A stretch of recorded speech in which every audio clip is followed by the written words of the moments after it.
This episode is brought to you by Emirates, the official partner of the Women's Rugby World Cup 2025. Emirates, an avid supporter of women's rugby, is also a sponsor of the World Rugby Match Officials. Fly better with Emirates.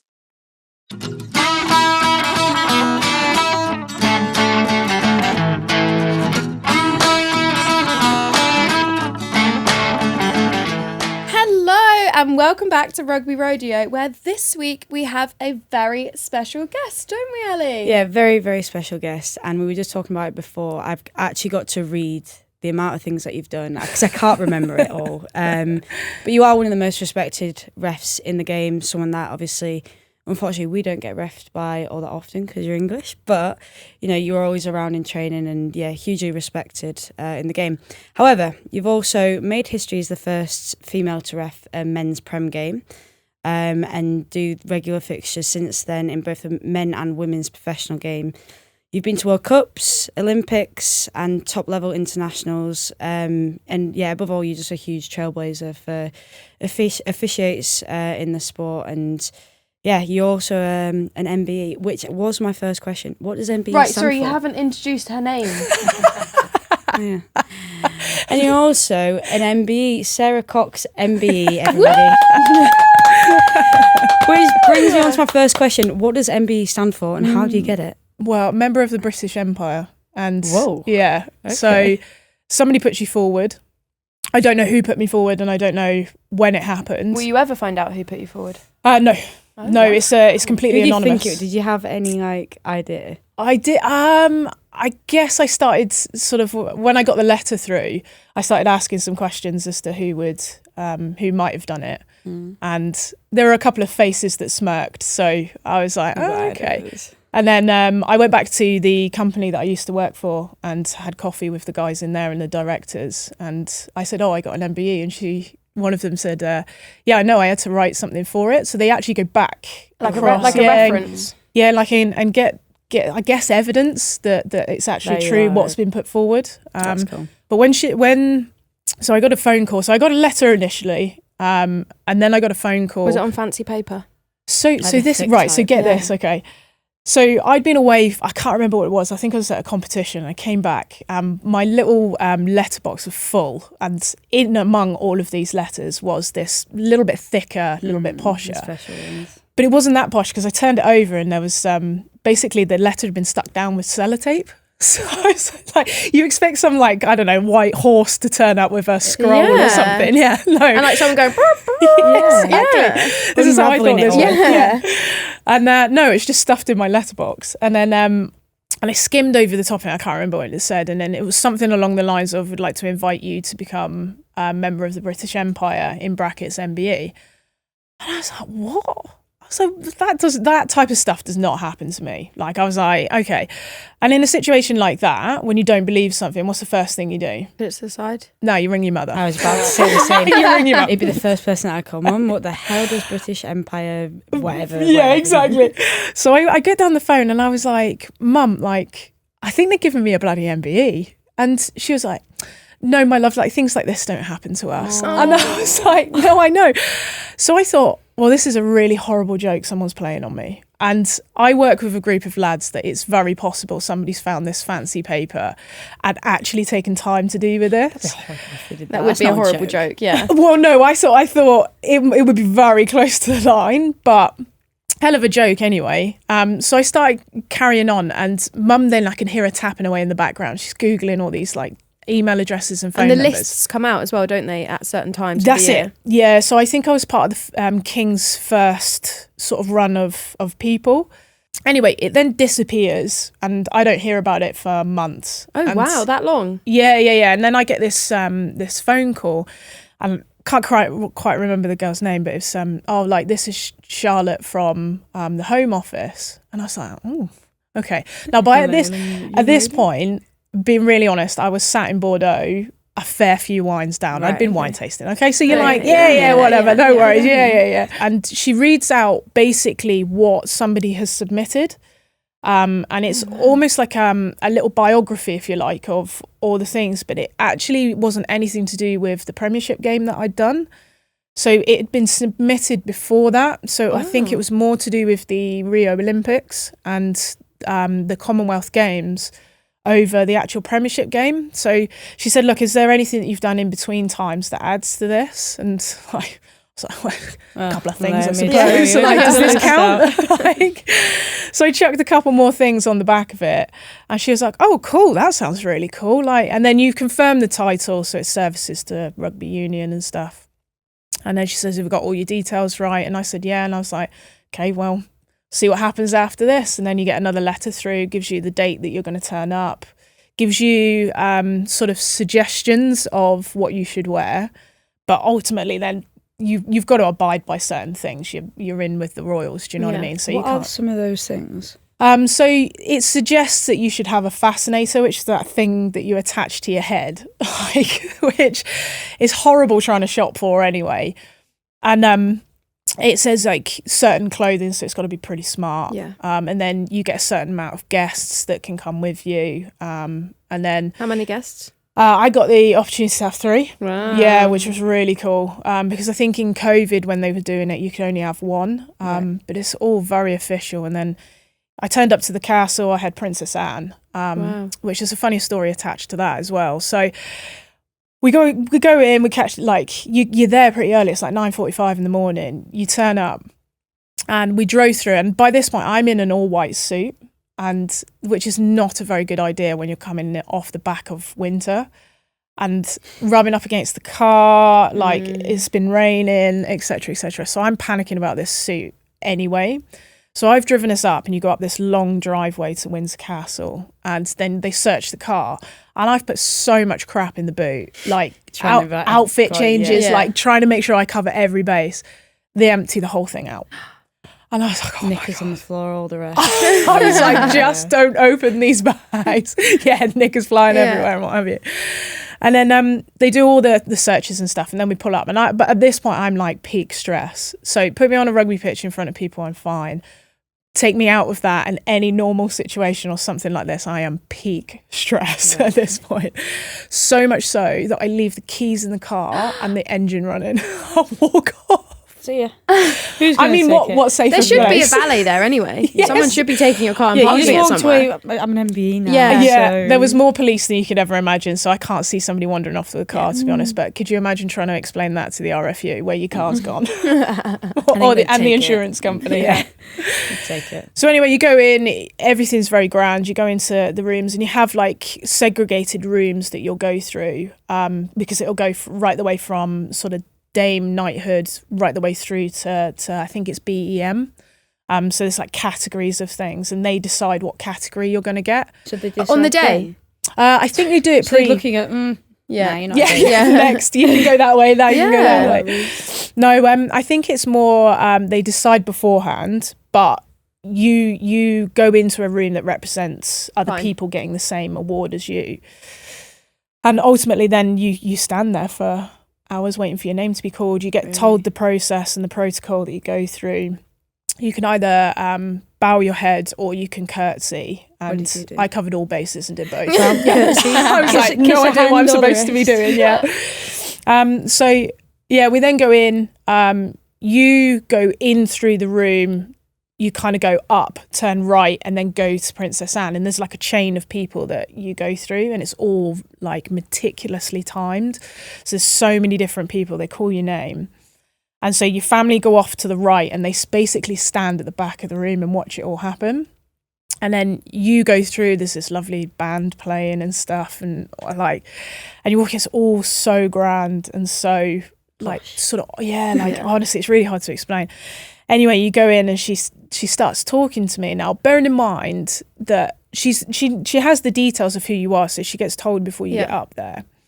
And she's a massive rugby fan, and she starts talking away. And you've probably got about a minute from start to finish that they make everything happen, because they've got so many people to get through, and it's a long, long day. And she stood there, and we're going on, and she's talking to me, and like 2 minutes, 3 minutes, and you can see all these like officials in the background starting to get twitchy, and they're starting to nudge each other. And she's talking about the TMO from the weekend before. Is she? And she's like, what do you think about TMOs these days? Do you think they get too involved in the game? And I was like, Anne, love, I'm sorry. I've been stood here. Yeah, I've been stood My legs here are shaking. in high heels for the last 3 hours. Like I am roasting in this suit that is on. That's so cool that she knew anyway. Relevant. Oh my God, yeah. So cool. It's really cool. I don't know how she takes in so much information, because you've got from sport all the way through to crafts. There was bookmakers in the room. And she actually takes some time and spends some time just talking to you about it. That's and nice. There's like a genuine interest. So anyway, you finish that, then they put you like out the room, and then you go and do photos, and you end up in all sorts of odd positions and weird sort of hold this, hold that, do this, do that, smile. Then you end up with a photo that you'll look back in 10 years time and go, oh my God, what was I wearing? It's classic. Yeah. And then you and then you come out the other side and you go, Did you get fed? Nope, No canapes. no. I hoped thought for maybe a at canapé. least like the triangle Sandwiches. Yeah, like cucumber and some cream scone and cheese. Yeah. scone and jam or something. Maybe like we that. should. We'll write to them. Yeah, well, actually, no. You're friends with Princess Anne now. Yeah. You can probably just. I Tell know. her. Me and Anna like this Yeah. now about TMOs. Mate, I was starving. Yeah, I was starving. Yeah, what are you doing? My tummy was rumbling. Yeah, could have done with a glass of water. Yeah. Oh, not even that. I wouldn't have been able to speak by that point. I'm like, Yeah, mouths are dry. sorry. Yeah, I was like, oh. And then you're ushered on your way, you do your photos and stuff. But it's a lovely day. But it's very sort of like, it goes a little bit like whirlwind, where you're doing lots. And because of sort of what it was for, there was a little bit of interest from the newspapers and stuff. So I had a couple of photos and things, and there was actually a really nice piece in, I think it's the Daily Mail afterwards, that they were just talking about me and her chatting and stuff. And they said, well, what do they say to you and stuff? And what did you talk about? And I kind of like, well, TMO. Like, one of the geeky referee things that we want to talk about. But no, she was lovely, really nice, and the whole day was really cool. So that was my MBE adventure. Wow. Well, that's like the latter part of your career. It's like the end. Yeah. We want to go right back to the beginning. My God, yeah, all those years ago. All those years ago to what. Obviously, you got injured or had an injury. Yeah. So that's what made you stop rugby. Was it refereeing? Like, is that where you knew you wanted to go, or did you want to maybe be a coach, or like what was that journey, and how come you became the ref that I guess you are today? Yeah, so all those years ago when I started trialling, so I had 3 shots at England, and back in those days, this is not what you two will be familiar with. We used to trial at a place called Haythrop Park, where they actually filmed X Factor, one of the X Factors. Cool. So I had 3 shots at it, and it got to this 3rd shot, and I would have preferred if it was like the NFL. If I could come on, kick a ball and go off again, I'd have been more than happy. The rest of rugby was sort of hurting a little bit too much. So anyway, I'm going through this trial, and I tackle someone, but I get like absolutely mowed over at the same time. And Speed bump, that's what we call it now. Yeah, We're very familiar with the yeah, speed bump. yeah. But as she did that, she put her knee down into my chest. Ooh. And everything cracked from the top of my neck all the way through to the bottom. And I was like, oh my God, that hurt. And then she kicked me in the shin as well. And not very nice, yeah. Exactly. Sorry, do you want to give her a bit of like a, well, you're not very nice. Yeah, Where are you now? At You're that up? point, I was laying on my back, looking up at the sky and thinking, what on God's earth am I doing here? And I think when I look back on it now, and I realise sort of when you get a little bit older, I don't think my heart was in it anymore. I didn't want to be run over anymore. I didn't want to have to follow diet plans, be in the gym, because prior to that, I'd done a lot of that with golf. So I'd had a bit of a run in with sort of heading towards becoming a professional golfer. That's cool. And I was just like, I don't think I want to do this anymore. I don't think I want to be involved in rugby, but I want to still be involved in the rugby family. I really enjoy that part. I really enjoy being around people. And I looked at coaching, and I was like, okay, well, maybe I can have a go at coaching, but at 15, 16, Yeah. like you don't even know who you are, let alone like... how you tell other people. Yeah, exactly. And I thought, well, I'm a referee's worst nightmare, so let's have a go at that. Yeah. And at the time, I guess the quality of refereeing wasn't quite there. And especially like sort of community level, which I was at the time, I thought, well, what better way to do it than put your money where your mouth is, and then go on and love, have a go. And when I came into the fold and when I started getting a bit deeper into it, there was all this noise of, you would never, as a female, ever get a contract, so don't bother aiming for that. And I was like, well, I don't really care anyway, because I just enjoy going around to rugby clubs, meeting different people, and putting myself in an extremely uncomfortable position. And that's, I stuck with it, and that was it. Did you have a job alongside it then? So obviously in 2016, that's when you were the first female to become professional at refereeing. So before then, did you have a normal job? Yeah. And then you just did it at the week, and then you just ref did at it the at weekends. Yeah, so sort of there was this gap of sort of coming out of school, GCSEs, coming out of golf and stuff, and then we went into sort of the refereeing and out of the playing. So I did this interview with this recycling company. I interviewed with those guys. I said, look, I do rugby alongside all of this. He really liked that. I got interviewed by the now owner. He was one of the commercial directors, I think, at the time. He then took over the business. And a lady that is now the financial director who wrote the MBE reference. Oh, wow. So anyway, we go through all of this. Time flies on. So at this point, I get deeper and deeper into this this company, and I end up taking 75 days unpaid leave, as well as 30 days paid holiday. So you can imagine. So we sandwich a load of World Series stuff in there. We sandwich a load of sort of World Cup stuff in there and what have you. And all of a sudden, I'm staring down the barrel of 300 quid in my bank account, which thank God I'm living with my parents at the time. So all I'm paying for is fuel at this point. But that was pretty hard. You're balancing an international sevens career, an international 15s career. Then I had all the domestic stuff on top of that. So I was pushing for like national league stuff and championship and things, and going away on European trips and things like that. And I'm going back to my MD and I'm saying, like, I'm the one that's your issue here with your budget. Like, you're looking to save all this money, but I'm just not in the office. No one can pick up my emails, etc., etc. And he said to me, listen, just enjoy what you're doing. We love backing you. We love seeing you do it. Like, just keep going. And I was like, fine, I'll keep going. And then it got to a real crunch point where I was like, I cannot do this. I can't split my time anymore. Well, I bet you're exhausted. Yeah, because you're trying to train. I was like, you're either training at 5 o'clock in the morning. My partner at the time was living in Birmingham, so I was going back and forth from there. Yeah. I had all of this international commitment. I then got invited in to go into Mondays and Tuesdays in Twickenham. Then I got invited in to go into the Olympic squad and things like that to help out refereeing and things. And I was just like, this is a lot. Yeah. This is a lot. And especially if that's, not that working in the recycling company wasn't your dream, but your dream changed obviously from playing to reffing. Yeah. And it's like, well, you don't want to give those opportunities up to potentially, and especially when, you know, people would say then, oh, women can't ref, or like, you know, you're never going to make it professionally. And it's like, well, actually, I am in that process, and actually that's what I want to do. Yeah. So it's like a hard thing to say no to. Obviously, like Mondays and Tuesdays, you're like, whoa. And there's probably a lot of people that can relate, like a lot of the girls in the PWR. God, being in the same position, obviously, playing rather than reffing, but that point of I can't balance it anymore and I want to progress in my career. Yeah.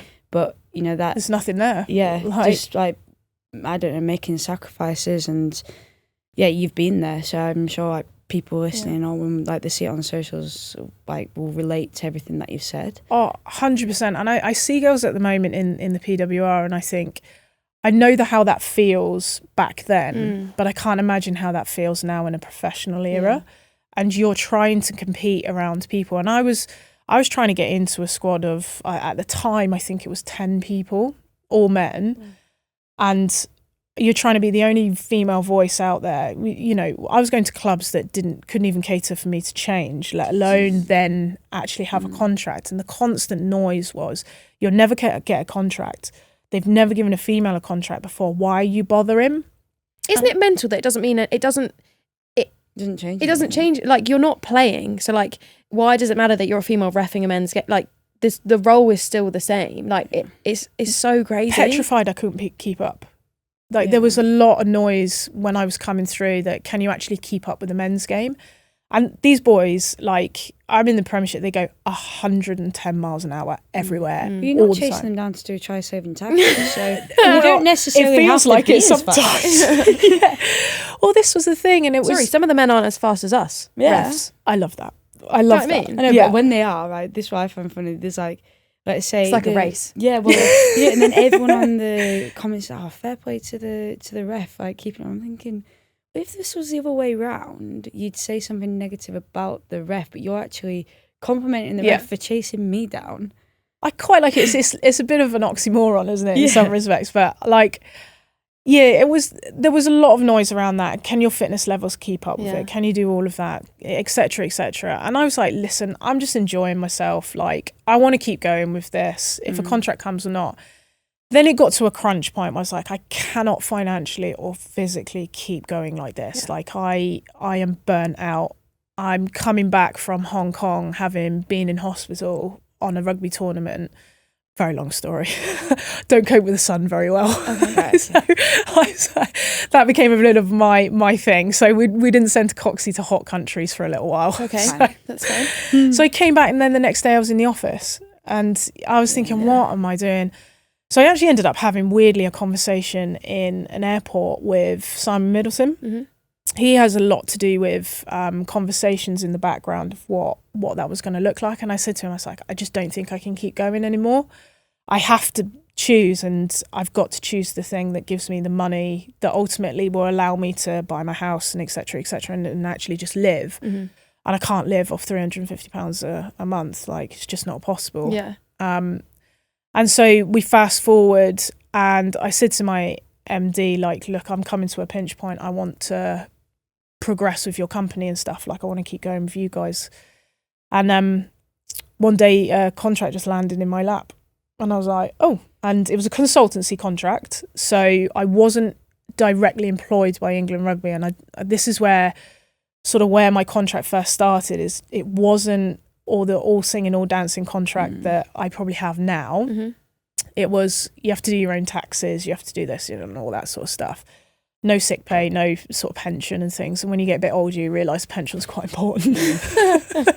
So my dad will be listening to this going mental, like, what do you mean she didn't have a pension? Yeah, exactly. So I was like, right, okay, we're going to have to make some decisions now. And I went back to my MD and I said, listen, they've landed this contract in my lap. It was exactly the same money as what I was on in the recycling company as what I was going to get. And I was going to get a little bit of a top up with some fees and things. Yeah, do you, like bonuses? So yeah, that sort of principle. And I said to my MD, I said, look, I want to stay with your business, because I think at the time they would turn over about 8 million in a year, and they now turn over closer to 18 million in a year. So you could see where the business was starting to grow. And he turned around to me and said, listen, Coxie, if you don't take this contract, you'll kick yourself in 10 years' time. Wow. And here I am 10 years' time and not kicking myself. But he said, if you don't take it, I'm going to fire you anyway. So I was like, wow, happy days. I'm out. Made my decision easier. Yeah. And do you know what? He has supported me ever since. I still text him. We still catch up and amazing. stuff. But yeah, and then I ended up with a contract for 5 years, was a consultancy contract. So I think it's 5 years, something like that. And then they employed me full time, and that's what I'm still on now. Wow. Yeah. That's very cool. That's a very long-winded. No, there was like- loads of things that I picked up on as well that I want to ask you more about. But yeah, like I said before, like trailblazing, and you're the first person to have done it, and now there's going to be so many more who can learn from your story, just to like keep going above everything. But there was a few things kind of off topic that I picked up. So firstly, I don't know the difference reffing 7s to 15s. Oh my gosh, like, okay. As a referee, because obviously we've both played 7s and 15s, and we know the difference as a player, but as a referee, obviously it will have its differences as well. Yeah, massive differences. Do you remember when you used to hit that lactate threshold, and then you used to fall into that dark hole, and everybody used to say, you're in the hole? You're in the hole, yeah.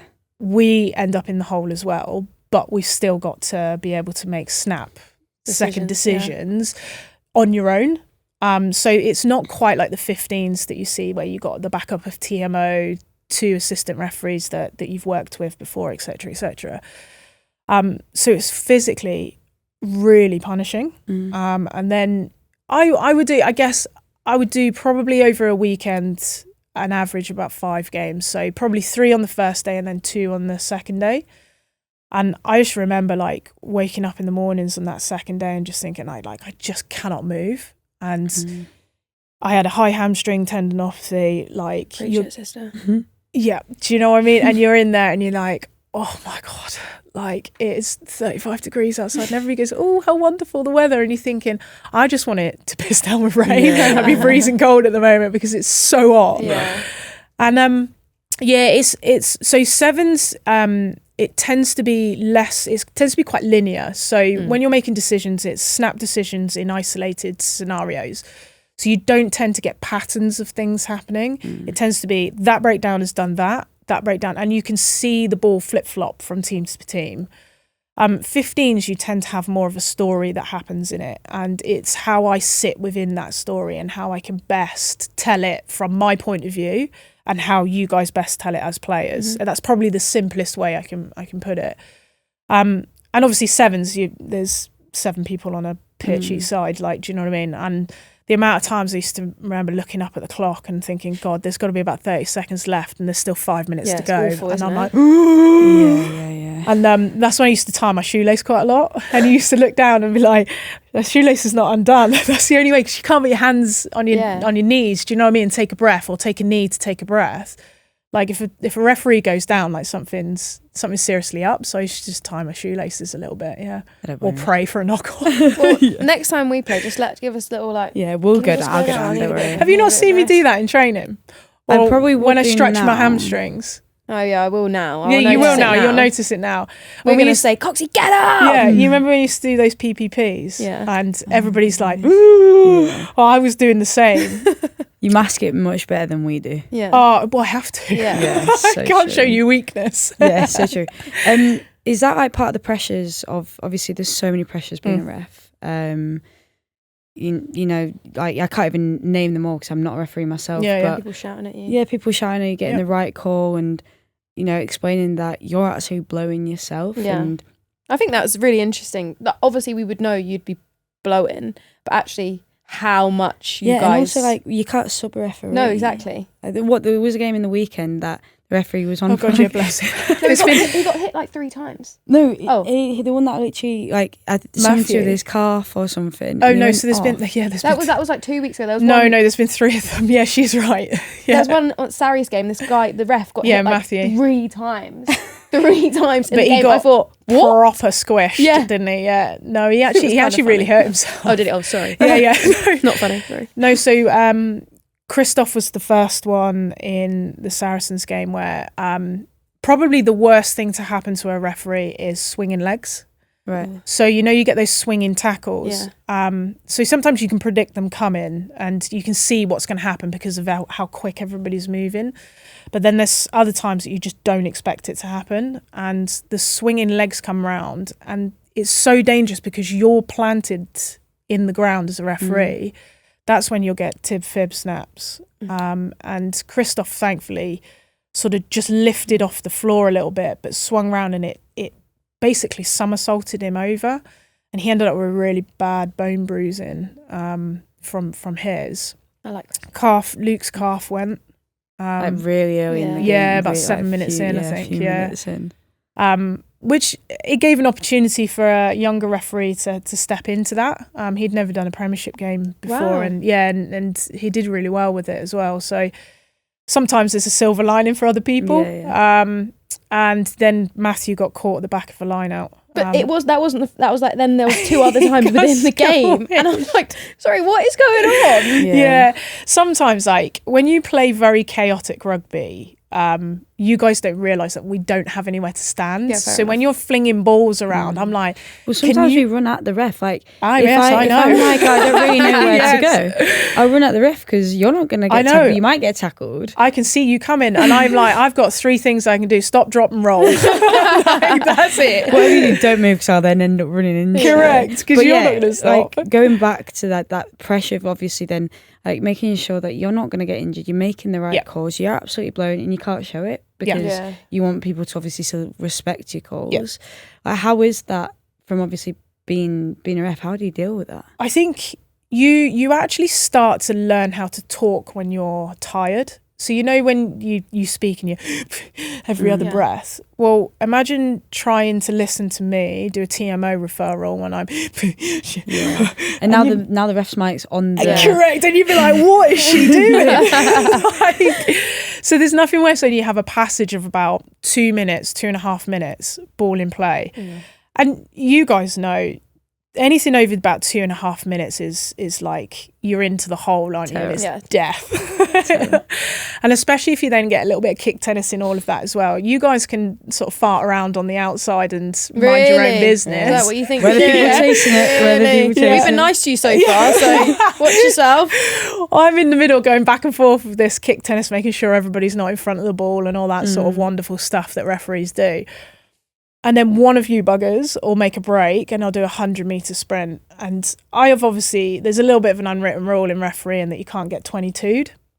So you've got to be inside the 22 when you guys score a try. Challenge accepted. Okay, Yeah. fine. So I'll look round before I start like, Yeah. it's not there, it's going down. and you'll see the referees are busting. You think, well, why are they busting so much? Because we've broken free. There's nobody around us because you don't want to get 22. That's a challenge now. Funny. Yeah, okay, funny. So You're anyway, going to see it on Friday. Ellie's going to do it against Loughborough. So you get to the other end and then you get that sort of dodgy grounding or something happens and you've got to TMO something or it's very tight in the corner, etc., etc. So you have to compose yourself within about 3 seconds before you start talking, and you've got to take some very deep breaths. And it sounds really strange because you think, well, what are you talking about? Like, these are things you have to think about. You've got to suck in as much air as you can to be able to talk, articulate exactly what it is that you're trying to check, and then be able to breathe out and get it back in to then be able to reply to what's going on. So that's why sometimes you get a little bit of time off stuff and people walk around a little bit. You're doing two things. You're composing yourself a little bit. And two, you're giving time to the TMO to pick the angles in the background. I was going to ask about this because some refs will, TMO, it's being called, whatever, and then they'll walk up to the big screen to be watching it like this. And you could watch it from like the other try line if you wanted to. And I've always thought, why are they walking all the way up the pitch to go stand underneath it? But it now makes sense of all the other elements that they're trying to make happen. Because what you don't realise, so in internationals you have an operator next to you. So when you're a TMO, they'll sit there and they will be able to clip things and then be able to go back to them. So sometimes you'll know something's happened, and we work off, sort of like wow moments and things, like take a tackle that potentially is foul play. You'll work a little bit around sort of knowing that you're going to have to come back to that at some point. And TMOs, there's a lot of thought that goes into when they interject into the game. So people get very upset when you see lots of TMO referrals.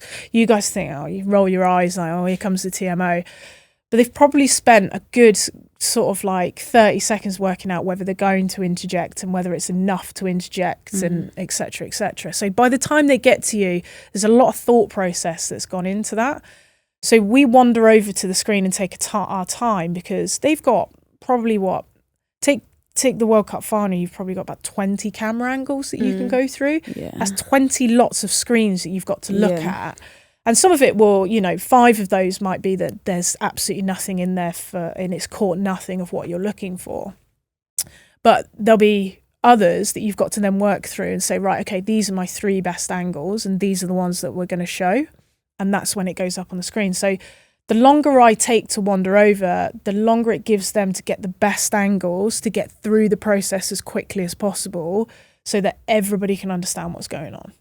So there's a lot more thought process that goes into it. But in the meantime, it also gives you as a referee the opportunity to compose yourself a little bit and work through what you're going to do next and take those deep breaths in when you've had a massive ball It gives in play. us time to have our breaths as well, to be fair. Absolutely. It does, yeah. It's when you're on the end of the TMO and actually you drop the ball with the line, you think, could you not just check this one, please? Yeah.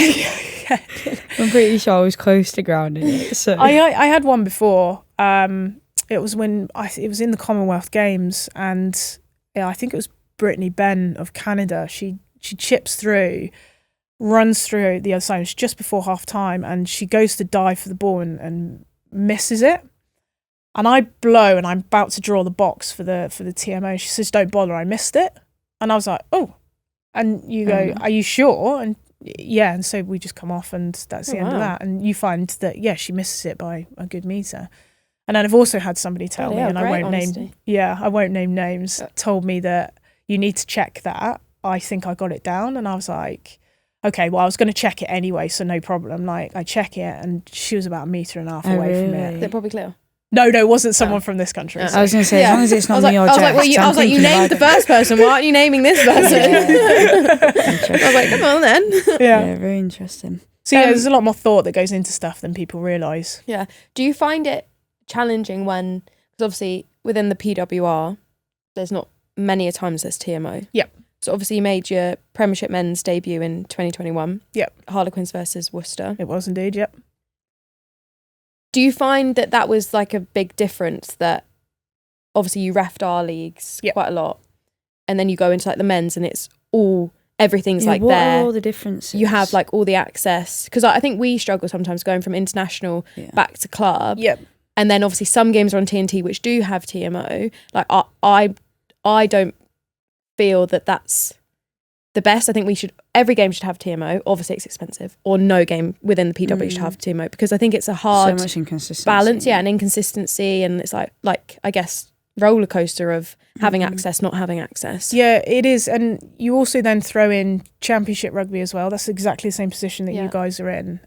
It's only this year that the Championship are getting a regular stream. That's not even going out onto sort of your TNTs and your BBCs and things. So yeah, it's difficult, because it's not just easy sticking something on a screen and then talking through it. There's a lot of processes and protocols that I've got to go through, and a certain amount of language that I've got to use, ways in which you interact, and to go from, that Premiership game where that you've got the fail safe and we would call it a parachute of a TMO, to back to making decisions just you. Yeah. And there's nothing worse than being in the middle of a game where there's a replay come up, you've not got a TMO, everybody's pointing at the screen saying, look at that piece of foul play, and you go, I've got nothing to work from here, because that's outside of our protocols and I can't step outside of that, because then there will be an expectation from you guys for me to start refereeing off the screen. Yeah. And I can't do that, because there'll be times where I just don't see the screen at all. And I had it in the World Cup, and a replay came up, and you try and catch a replay if you can to know if something's coming. Yeah. And my AR had said something, so I tried to catch it and I missed the replay. And that's it, it's gone then, because as lovely as these signs are to say respect kickers and like so-and-so brewery is sponsoring today's match, like I've missed the important bit, and it actually becomes a bit of a hassle. But you don't want referees refereeing off the screen either, and that's what TMO's are for. But yeah, it's really difficult. And I think the women's game is in this weird little niche at the moment where we have to grow the exposure and we have to grow the game, and we have to do it in a way that it's its own brand. And the only way you're going to do that is by providing more exposure. But the more you expose it, the more you want involvements of, say, like TMOs and things like that. And you get this horrible sort of flip-flop between one camera on the halfway line that everybody uses for review, because what you get in review is not the same footage we get, through to then all of a sudden having these TMOs to work with, and TMOs that haven't necessarily seen that type of technology. But I think somebody floated it costing around 60 grand. It's expensive. Real expensive to put a TMO in place. So what you do is you go back to basics and you say, I will make strong on-field decisions, and if there's a mistake, You haven't got like 6 eyes, have you? Yeah. No, and that's when you rely more on your ARs and for those guys to help you out a little bit more. But you do as much as you can to help the game. But there are just times where sometimes people forget that you just can't see it. And people say, well, you were staring right at it. And sometimes you be staring right at something. Have you ever seen the clip of when somebody says you have to count the basketballs, and you're counting the basketballs and then a gorilla comes across the front of the screen? Yeah. It's like that sometimes, where you're so focused on a breakdown and what's happening in it, you miss somebody lamping someone else. You think you were staring straight at it and you're thinking, I don't remember any of that. Yeah. And those... you have to take the rough with the smooth sometimes, and until the game is in a position that it can cater for itself and you can naturally have more TMOs involved, I think it's about us as referees educating you as players to say, we're just going to have to live with this, and we'll come back to that in the future. But the Premiership teams found it in Prem Cup when they didn't have TMO, and the amount of questions to say, well, can you refer that? I was like, there's no TMO. I can't do anything. Archie's really struggled going from Prem to then Nat 1. Obviously, he's just playing now kind of for fun. Yeah. And he says, he's like, it's actually mental. Yeah. Like, it's mental because he's like, ref, have you not seen that? And they're like, no. And he's like, what the hell? Because he's so used to, like, having everything checked or like whatever, or like sometimes the decisions in that one are very quick and it's like, nope. And he's like, whoa, like I think he's had to have a couple of games to get used to that difference. And even like the players, he said it's crazy because they know obviously it's one person making a decision, and it's like they get away with stuff. Do people start milking stuff? Because I've even found in our game people start milking things, so like they'll start saying, oh, it was him, when it clearly didn't. And because I'm seeing it from the backfield, I'm like, that she went nowhere near it. But do people then start using that, like you're saying in Archie's team, to be like, well, I can milk this then, and I can say there's a head on head, and you're going to get a red card, or you can have a go, but unless the referee's seen it, you can milk what you want, but it's empty because I've not seen it. Yeah, so I you love can it when tell you go play on, like, and like I can hear. I'm not using her as an example, that she does it all the time, but May sometimes does it. That's my head, you hit my head. And like some refs just go, yeah, play on. Yeah, there's like, classics. Yeah. Like, I don't have a TMO. Yes, I've seen it, or like your like touch judges might then say, yeah, that was like, maybe go back, whatever. And I'm just like, they're not, unless you're literally like on the floor, this is they're not what going to blows my stop mind the game. about football. Yeah. They've got every single TMO, yet they still get away with diving. You can see on the slow-mo someone's dived. But you've got every single TMO known to man, every angle, slow motion, and they still fall back on the back. Strange sport. Never got my head around that. wrong shape ball. Yeah. We'll go into some like quick fire versions of like the next few questions. So off of like everything that you said, what is like the toughest call that you've had to make? Oh God, there's loads of them. Some that you'll notice, and some that you just wouldn't. Us referee noses will notice. But I think the most challenging ones are where you know you've made a mistake. It then goes up onto the big screen. Your face is in the middle of the big screen, and more often than not, you know it's not because they're speaking very nicely of you. It's because something's happened that's drawn their attention to you. And then when you catch the clip and you go, oh God, that's wrong. And then you've got to try. I guess it'd be the equivalent to you guys doing a knock on just before a try, where you know it's happened. There's nothing you can do about it, and then you get the reaction of everyone. You get the boo birds going. You get people looking at you like, "What are you going to do?" The boo birds. The boo birds. It's like that. But those are your toughest ones, where you see it come up and you're like, "Oh God, I've not done well here," and you can't undo it. You can't change what you're about to do, because then it changes the momentum of the game and things. Sometimes you just have to stand there and say, I'm sorry. And that's pretty tough, because you know that you've just made I'm sorry. Yeah, or like when you go, like, I guess when you kick directly into touch, similar type of thing. You just kind of like you, and you're like, oh God, but you can't react to it. You can't then you've lost your head and you're not focused. And I get it. Do you have any pre-match like rituals or anything like that? Like, do you, I don't know, like some people have certain breakfasts, wear certain underwear. Like, do you have any of that for reffing? I have the same sort of like game day underwear, I guess, like the sort of, I guess, what you'd normally have, but there's no like specific rituals. I used to have a couple, and then realised that because my life is so topsy-turvy and things change on a penny, it's not quite the same as you guys. You'll turn up, you'll go on the coach and everything's dealt with for you. I do all of that as well, and do all of planning of my own travel and things. So you get to a point where you realise that if you have these rituals and you step outside of them and then you have a meltdown about those rituals, it impacts you too much. So I sort of stepped away from that. There's a couple of bits I like to do, and it'll involve food and things like that, where you just, you carb load a little bit more and it's a specific meal you like having. But there's nothing where I strictly have to stick to it now, because I just, it changes too much. We've said that a lot, like on the podcast, that we have a lot of questions around that, like for us individually or as a team and stuff. And we've said that, what if the bus is late, or what if you don't have that? Like, it can really like frustrate you. It can redirect you. And we just say, like, you can have a couple of things or you don't. Like, it's just go with the flow. Like, and that's what's good about the England team now. It's very just go with the flow. It's not going to change anything really. It's only because you've thought about it, it then changes. If you don't have anything to think about, nothing changes. And nothing can worry you then. I've got enough to worry about without worrying about what pants are in my bag. There's nothing worse though than when you forget your sports bra. Especially because the men don't have any if you're with them. Yeah, true. Correct. I've had to tap a couple of physios on the shoulder before and say, you got anything? And then the old zinc oxide tape comes out. Done that a couple of times. Ellie wouldn't need to worry. No, I just go free.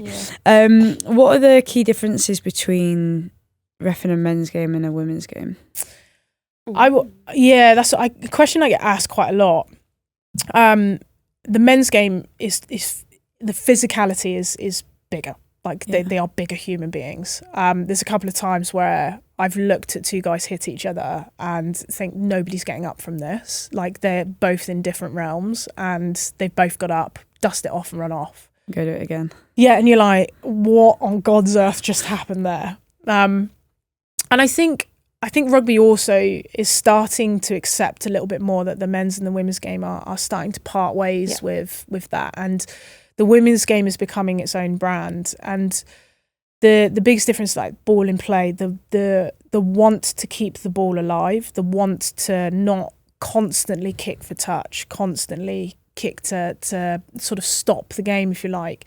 There's more want to, no, I'm going to lob it from a mile away and go for it. Or there'll be a kick, but it goes for territory and you get the chase a little bit differently to maybe what you would the men's. So the ball in play time is different. The way that the game is managed is a little bit different. And look, it has its blueprints of both. Both are very similar. But ultimately, it comes down to that physicality piece and the speed in which they go. Like, the passes zing so much quicker. Yeah. But that's just natural. And it almost feels wrong to say that. But it naturally... It's a matter of fact. Yeah, they're stronger beings. Yeah. And they have been bred to be stronger. Yeah. Like, as well. I remember when my brother was a bit younger. He must have been 14, 15. And I was in the England set passing with him. We were doing this game that you go back a step every time you catch it and how far you could get. Yeah. And he was launching these balls as a young boy. And I was like, I'm a professional rugby player right now. Why can't I pass that far? I'm really embarrassed about it. But he was just like casually, and that really like set the tone for me to know, like, genetically we're just built different.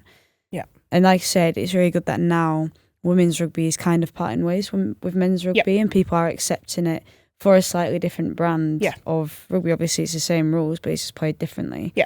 And I think that's a change that we've all been wanting, but not really knowing how to get there, because you kind of chase the idea of, do you battle these people and say, no, we are just like the men's, but matter of fact is, genetically, we can't ever be like that. So it will look slightly different. Exactly that. And I think that's the beauty of it.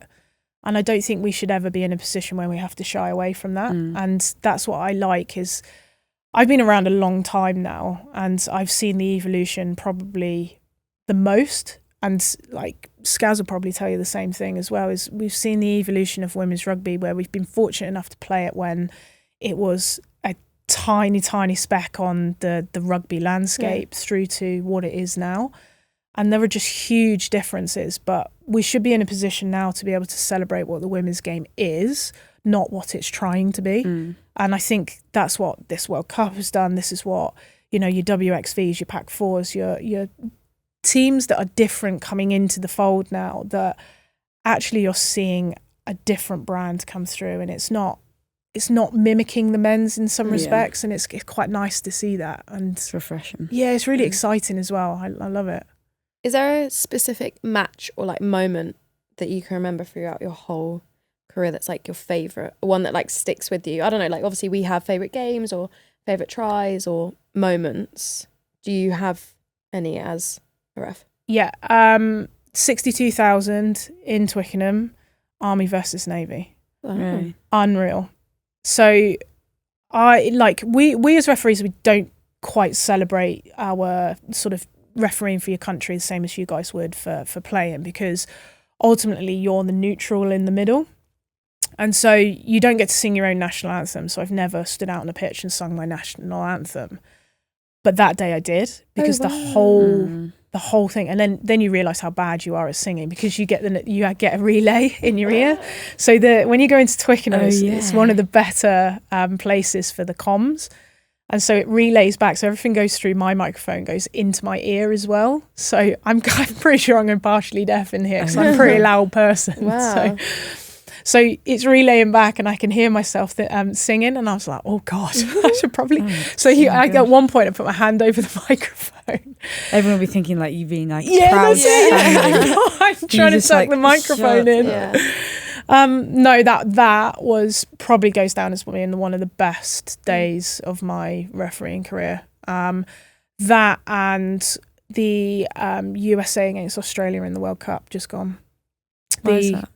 It was tense, wasn't it? Yeah. They had it was whoever was going to make the quarterfinal. Yeah, and it was just played by two teams that just wanted to play rugby, and it sounds really weird, because the Army Navy was the same. They took me out of the game; they weren't interested in me, and it was all about playing rugby and the spectacle of rugby. And for the USA game, it was all about winning that pool stage. And those two probably now go down as probably one of the most significant, and then probably the bits around my 50th cap as well. So again, like, if you think, using Skaz as an example, because we've probably done a very similar journey just in our respective fields, and you look back and you think Skaz is on 100 plus caps, but for us as referees, we probably don't have quite the same opportunity. Yeah. And so that hitting that 50th is actually quite a big milestone for us. And you've had to be around for a long time. So I had a lovely sort of celebration around it all and stuff. So those I'd say are probably the three that are sticking out the most at the moment. But I think my memory's starting to go now that I'm getting old. Well, you were the first woman to get 50 caps, weren't you? Yes, correct. Like, that's it's unbelievable. Yeah, it's crazy. And it still hasn't really sunk in. I think the girls did a speech before it all, and that was probably the first time that some of my achievements had actually sunk in, to see people that were starting their international journeys through to people that were coming towards the end, like, see those people in the room and actually feel sort of appreciated for the stuff that you've done is like, it's a different type of feeling, because refereeing is a little bit different to play, and you're not there to be the glory hunters. You're there, if you don't remember me, that's my success. And it's a really strange paradox to say, if no one remembers you, you've actually done really well. Yeah. Just going on Skazzy, obviously she announced her retirement this week, and I remember Skaz back in 2010 when I watched the World Cup final at the Stoop. Yep. And I was like massive fangirl. So I remember when I came into the programme early 2017, before they went to the World Cup, I was like an extra number within like the training squad. And I was like, oh my God, like it, I don't know, it was like a weird, it's like Skaz is there, like, not she's actually human, but like she's passing me a ball, she's actually speaking to me. And like, I think she's been a massive part of my journey. Like, I think she's an amazing human, an amazing rugby player, like probably the best that we've had within our generation, in that moment. Like, what were your first memories of Skaz? And then, like, you know, what do you think of her as a ref? It's very similar. It's very similar. Like, I think sometimes what you guys don't realise is, like, personally for me, I'm not speaking for everyone here, but, you know, for a long time, like, you guys are my idol as well, because I once was in that position, and I once was chasing the things that you guys have successfully gone on and done. And she probably ranks up there with that, alongside sort of Sunts and people like that, where it's a little bit of an older generation, if you like. But I sort of like went through sort of the trial process with Skaz. I've been lucky enough to be burnt on the wing by her. Like, Claim to fame. Yeah, exactly. I'm claiming it.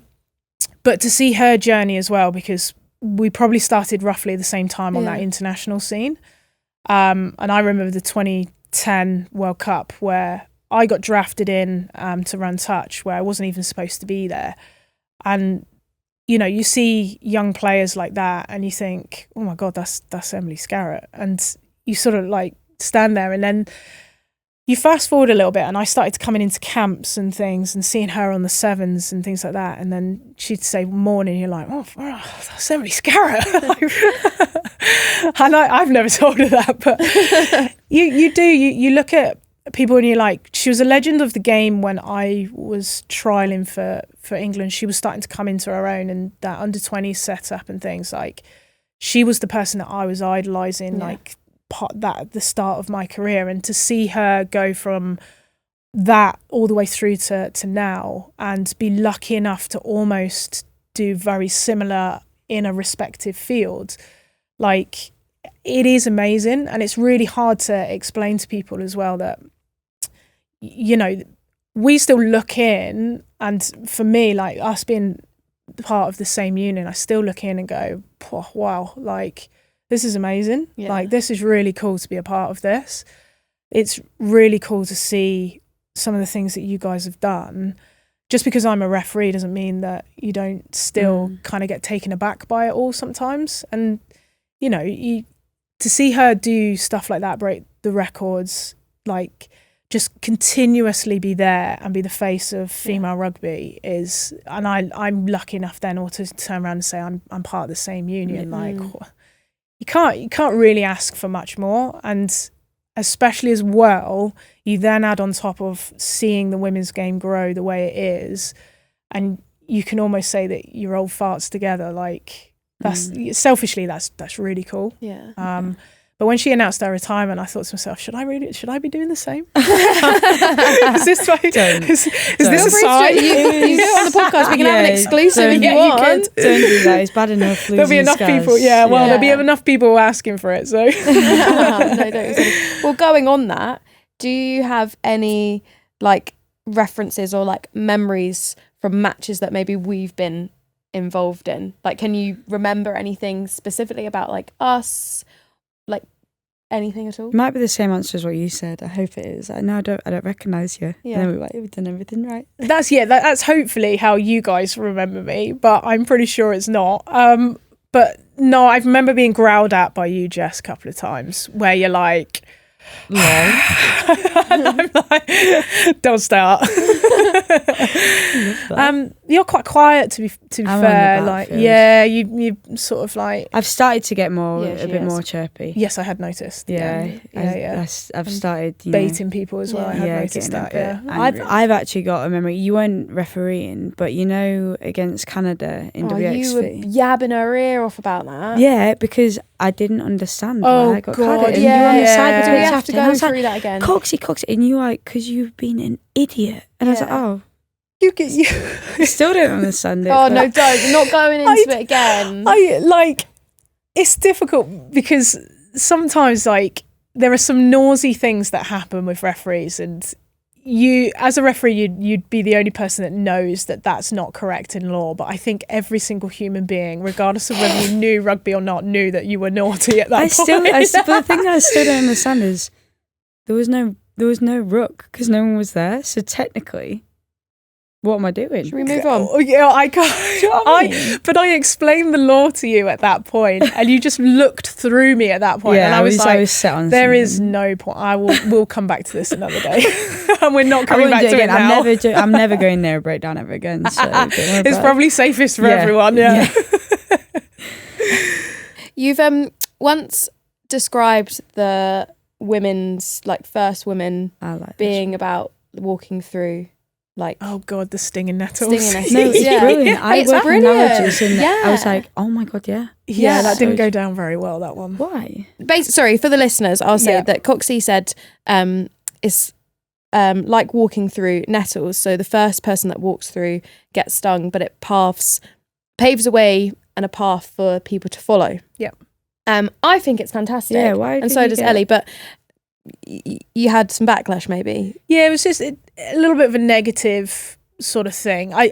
It goes more down to It's perception. It's only negative if you perceive it to be. Yeah, unfortunately, perception is reality in our But world. you said it in a positive way. Do you know what I mean? Yeah, no, I think it goes off the back of I think it was a story in the Times, and it made a bit of a headline. And do you remember when it all kicked off around the Harlequins kit in one of the big games, and it came off the back of that? And it was gross. Yeah, and obviously that ill-fitting stuff, and we were both playing. Yeah, I think you were. Were you playing?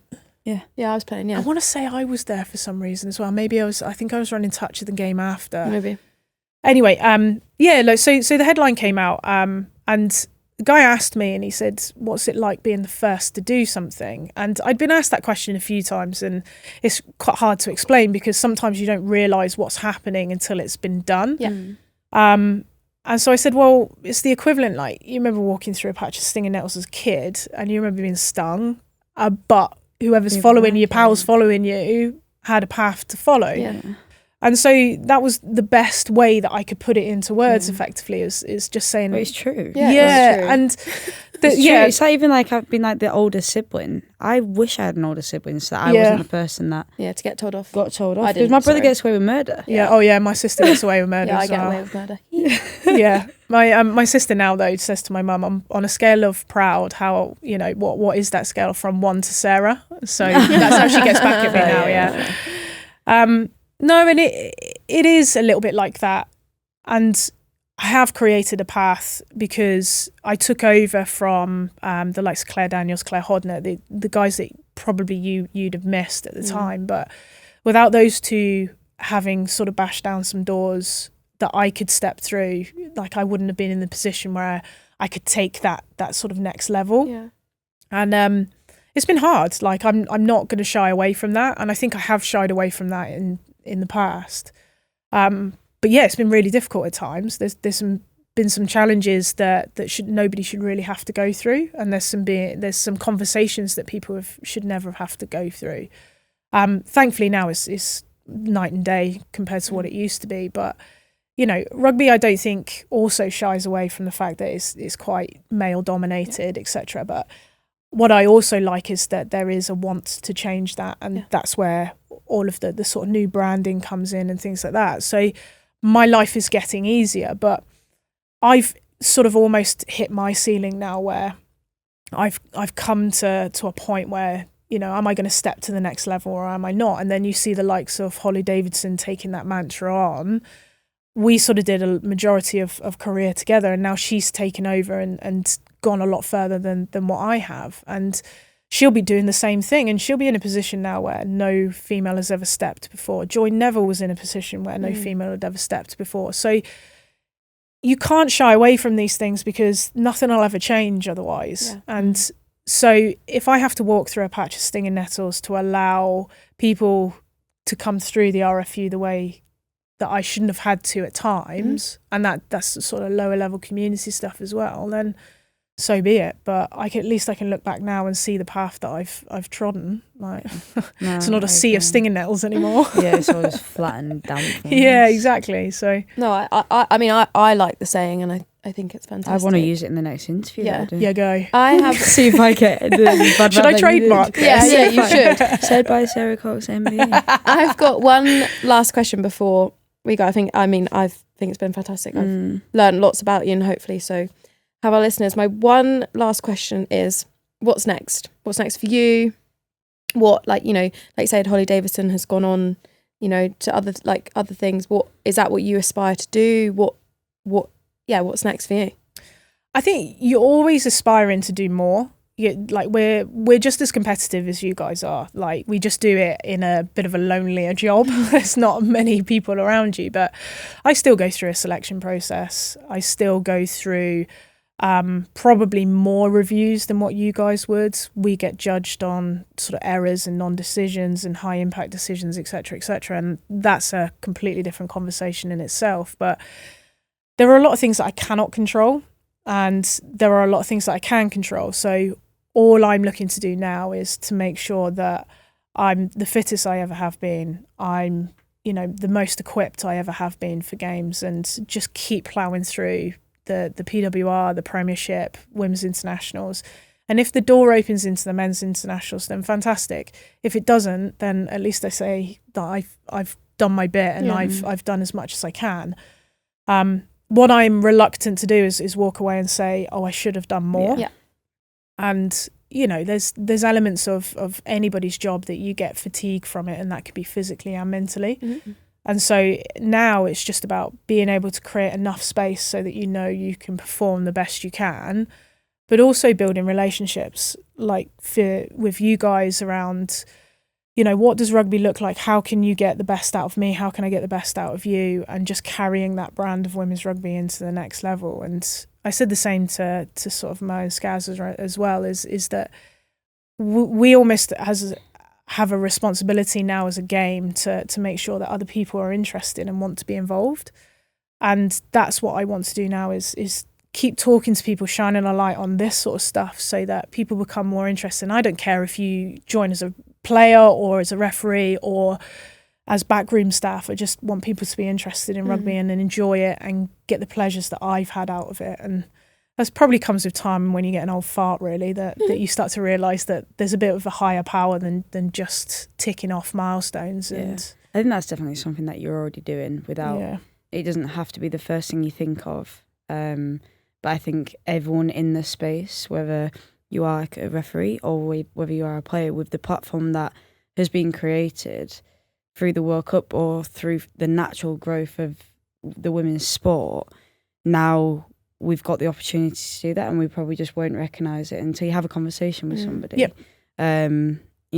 Everything that you've said today, I, like Jess, learned so much, and I feel like I could just yap your ear off about everything.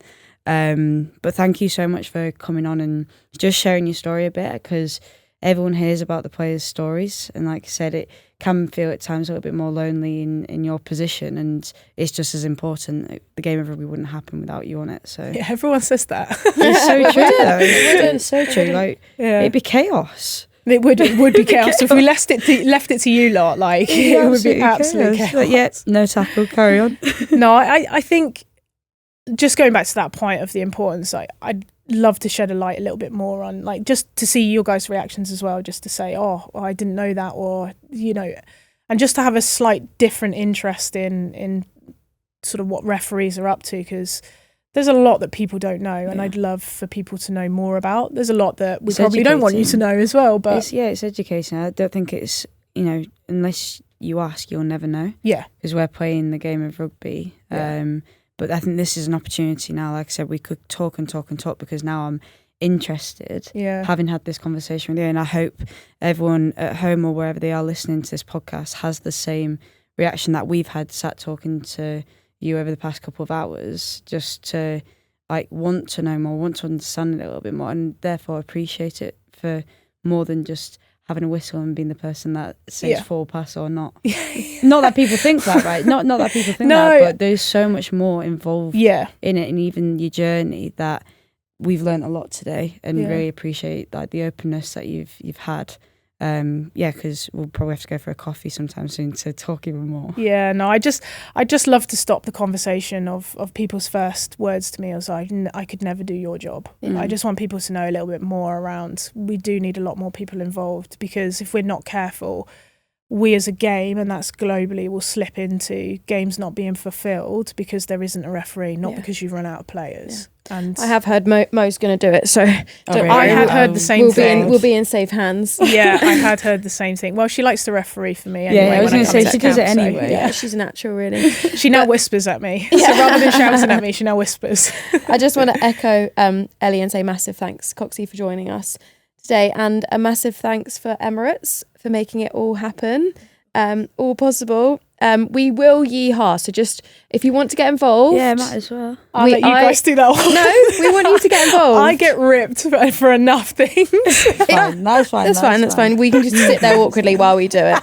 Well, we will be back next week for a Halloween special. Spooky season is upon us, but for now, yeehaw! Now you're making me awkward.